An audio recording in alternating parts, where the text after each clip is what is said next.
জেরত করা যাবে না আজকে যে এই দেশের জন্য সবকিছু করছে। এই ভাই এগুলো একটু ক্যামেরা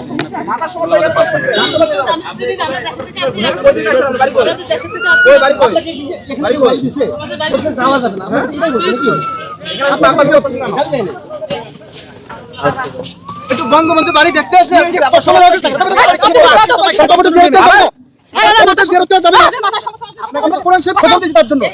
বঙ্গবন্ধু যে দেশের জন্য সবকিছু করছে তার বাড়ি যেহেতু দিবেন না এই দেশের জন্য সবকিছু করলো এই দেশের জন্য যে সবকিছু করলো তার খবরটা জিয়ারত করা যাবে না আজকে। আমি তার জন্য কোরআন শরীফ খতম করছি।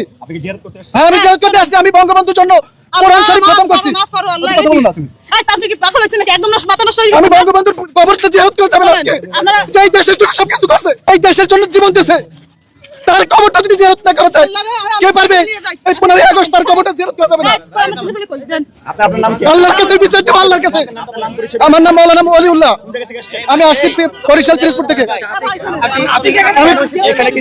আমি জিয়ারতের উদ্দেশ্যে আসছি, আমার পরিবার সহ আমরা বঙ্গবন্ধু তার বাড়িতে আজকে এইভাবে নির্মমভাবে 15 আগস্ট থেকে শহীদ করা হয়েছে।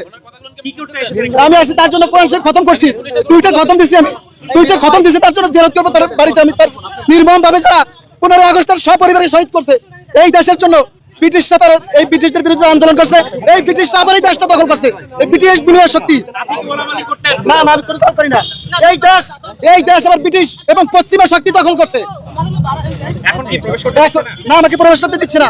আপনি কি প্রবেশ করতে এসেছিলেন? যে আমি তার জন্য কোরআন শরীফ খতম দিছি, দোয়া করবো আমি এই জন্য আসছি তার পরিবারের জন্য। হ্যাঁ আমি আর স্ত্রী আমার 3 সন্তান সহ আসছি।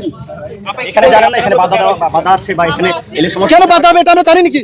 সারা বছর এখানে সবচেয়ে ঢুকে একজন মানুষ মারা গেছে, তার কবর জিয়ারত করলে এখন কি ক্ষতি হবে? তার পরিবারের সবাই তো এখানে নির্মমভাবে শহীদ হয়েছে এই 15 আগস্টে। না না আমি কোনো দল করি না, আমি এই দেশকে ভালোবাসি। আমি এই দেশ আবার ব্রিটিশ এবং পশ্চিমা শক্তি দখল করছে। আমি বঙ্গবন্ধু এবং তার সপরিবারকে ভালোবাসি, তারাই দেশের জন্য জীবন দিয়েছে, তারাই দেশের জন্য জীবন দিয়েছে। আমার ছোট ছোট আমরা পরিবার সাধারণ আমরা গরিব মানুষ থাকি আসছি। আপনার মাথায় সমস্যা আছে, যে ওয়াইফ বলছে আপনার মাথায় সমস্যা আছে।